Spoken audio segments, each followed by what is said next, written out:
এদিন সন্ধ্যাবেলায় আমি আর আমার বর চলে গেছিলাম মোমো খাওয়ার জন্য। এই মোমোর দোকানটা কিন্তু চাকদা রোডে অবস্থিত। আমার বর আমাকে প্রথমবার এখানে নিয়ে গেল। ও হয়তো আগে একবার এসেছিল, কিন্তু আমি কিন্তু ফার্স্ট টাইম আসলাম। মোমোগুলো কিন্তু সাইজে বেশ অনেকটাই বড় ছিল। 8 পিস 70 টাকা নিয়েছিল। এখানে দুজনকে দুটো স্যুপও দিয়ে দিয়েছিল। তার সাথে 3 রকমের চাটনি দিয়েছিল, একটা গ্রিন চাটনি, টমেটো সস আর মেয়োনিজ। আর এখানে আমি স্যুপটা ট্রাই করছিলাম, এটাও কিন্তু বেশ সুন্দর ছিল খেতে।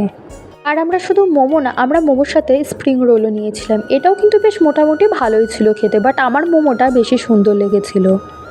তারপর ওখান থেকে বাড়ির জন্য রওনা দিয়েছিলাম, কিন্তু রাস্তার মাঝখানে জানো তো দেখলাম অরুণা আইসক্রিমের নতুন হাব খুলেছে। আর সেখানে অনেক রকম ভ্যারাইটিস আইসক্রিম রয়েছে। আর এত আইসক্রিম দেখে কে তার নিজের লোভ সামলাতে পারে, তাই অনেকগুলো আইসক্রিম কিন্তু আমরা ওখানেই কিনে নিয়েছিলাম। তারপরে দেখো এখানে দুটো আইসক্রিম আমি আর আমার বর দুজনেই ট্রাই করেছিলাম। এই গ্রিন আইসক্রিমগুলো কাঁচা আমের, 5 টাকা করে দাম ছিল। তোমরা তো দেখলে আমরা মোমো আর স্প্রিং রোল খেতে গেছিলাম, আর মেন গেছিলাম পার্লারে ভুরু তুলতে, মানে আইব্রো করতে। আর এখন বাড়ি চলে এসেছি। এখানটায় রয়েছে দুধ বোতলের ভেতর। এখন করবো চা। এই যে চায়ের জন্য বাটিটা বসিয়ে দিয়েছি, বোতলে আছে দুধ, এবার বসাবো চা। আর এখন চা খাবো। রাস্তায় চাই খেতে গেছিলাম আসলে, আমি চাটাই খাওয়া হয়নি। চলো চাটা করে